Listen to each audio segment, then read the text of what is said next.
Hello everyone, you guys are welcome back again to my YouTube channel. This is Love Apparel. For those of you visiting my channel for the first time, please, if you are yet to subscribe to my YouTube channel, don't forget to do that. And I want to use this medium to appreciate each and every one of you for always subscribing. You guys are the best, man. I really appreciate you all. Thank you. 120k subscribers is possible because of you. Thank you so much for subscribing. In today's video, I'll be showing us how to pad your hip.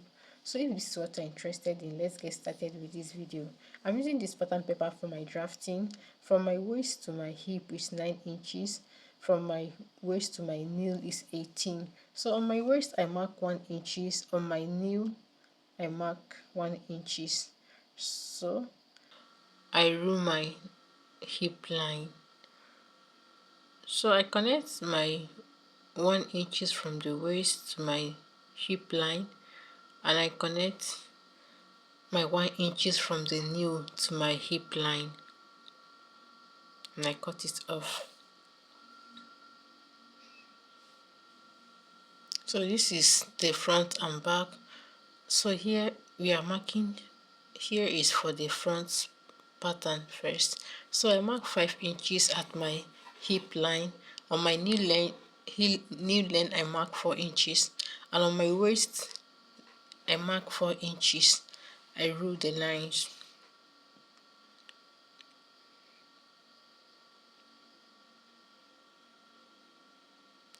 I came down with 1 inches from my waist.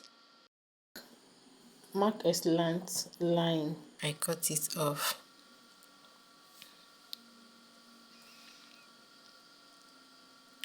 So from my new line, I curve it. I'm using freehand here. So I curve it to the length of my pattern paper. So this is it for our front pattern hip bag. So I cut it off. Next we'll be marking for the back pattern. So I'm using this pattern paper for the back. Before cutting, I will measure my hip. This is my fabric. I've joined the two sides, but I've not attached my zip to it. So I'll measure whatever I have there. I'll deduct 2 inches for my zipper allowance. So here from my waist to my hip line is 9 inches, and from my waist to my nail is 18 inches. So I ruled my 9 inches.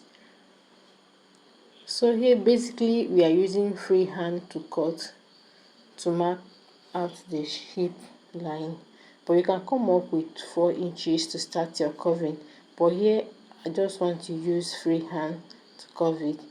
So just watch what I'm doing. If you are not used to freehand, just watch what I'm doing and follow suit. Curving it also, if I discover some mistake,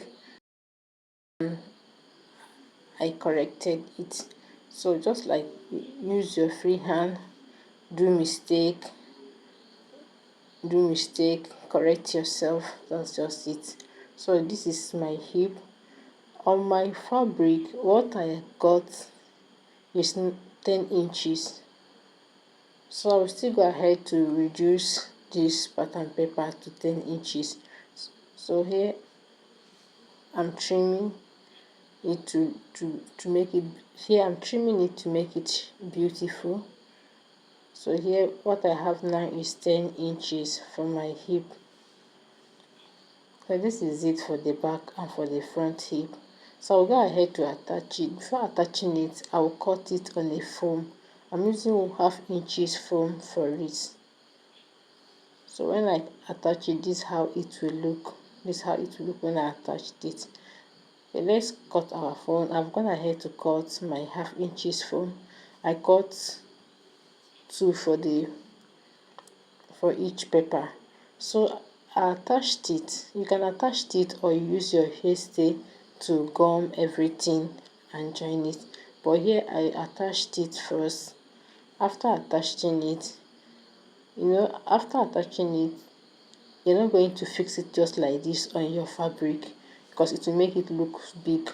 So for it to blend with your skin, I've gone ahead to trim it down.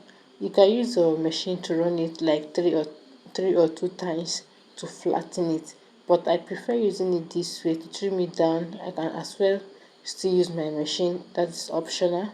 So I have done that for the two of them.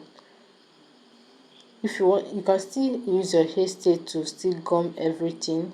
It's optional. So here you can, it's now ready to attach to your fabric or your gown.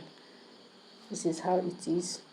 So if you are yet to subscribe to my YouTube channel, please subscribe, share and like on this video. This is the one hair stay is used on. This is how you gum it and join it together. So thank you for watching.